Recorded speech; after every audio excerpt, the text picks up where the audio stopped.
2025 ഒരു എടുത്തു പറയാവുന്ന ഒരു സിനിമയിലുള്ള ഒരു പടമാണ് എക്കോ എന്ന് പറഞ്ഞത്. കിഷ്കിന്താണ്ടം ടീമിന്റെ നെക്സ്റ്റ് പടം.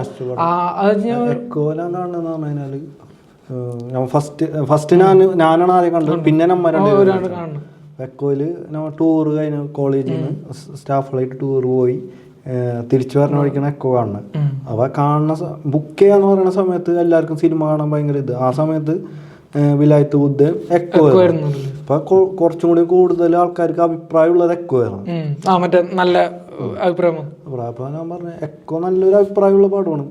അപ്പൊ കണ്ടു വന്നപ്പോ ഞാന് എന്റെ സജഷൻ പോലെ ആയിട്ടാ ആ സിനിമ നമ്മ കുറച്ചുകൂടി ഫിലിം ഞാൻ പറഞ്ഞു എക്കോ നല്ല അഭിപ്രായം ഉണ്ട് എന്ന് പറഞ്ഞു.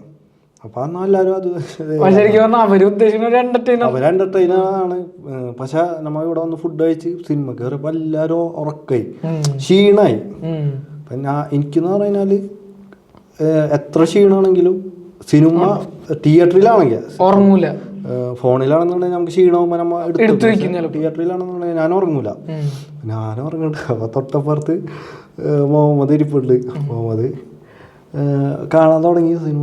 പെട്ടെന്ന് സൗണ്ട് തിയേറ്റർ സിനിമയിൽ ഇല്ലാത്ത സൗണ്ട് പുള്ളിക്കാരൻ കൂർക്ക. അപ്പൊ അത് കഴിഞ്ഞ് പടം കണ്ടിറങ്ങിയപ്പോ ഓരോരുത്തർ നീ എന്ത് പടത്തിനാടാ എന്നെ കേട്ടത് അങ്ങനെ. അപ്പൊ ഞാന് എനിക്ക് വർക്കായില്ലേ. കുറെ പേര് ഉറങ്ങിയിട്ടുണ്ട് കേട്ടോ.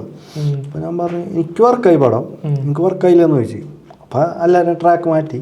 കുറെ പേർക്ക് വർക്കായില്ല കേട്ടോ, വർക്കായില്ല. പക്ഷെ എല്ലാരും നല്ല അഭിപ്രായം പറഞ്ഞ സ്ഥിതിക്ക് അങ്ങനെ ചിലര് അല്ല പടമൊക്കെ അടിപൊളിയാണ്. പക്ഷെ നമ്മള് മൂഡ് ശരിയായി സംഭവം ശരിയാണോ അത് ചിലപ്പോ. എനിക്ക് തോന്നുന്നു ആ സാധനം എനിക്ക് തോന്നുന്നു ഇതിനും വന്നിട്ടുണ്ട്. കിഷ്കിന്താണ്ടത്തിനും ചിലർ പറഞ്ഞു വെച്ചാല് എന്താ പറയാ മറ്റേ ഗംഭീര പടന്നിട്ട് ARM ഒപ്പം ഇറങ്ങണം. അപ്പൊ എല്ലാരും നോക്കുമ്പോ ARM ആണ് കൂടുതൽ. എനിക്കും രണ്ടു തരത്തിലുള്ള സിനിമ ആണെങ്കിലും രണ്ടും കൂടി ചോദിക്കണമെങ്കിൽ ഞാൻ കിഷ്കിന്താണ്ടം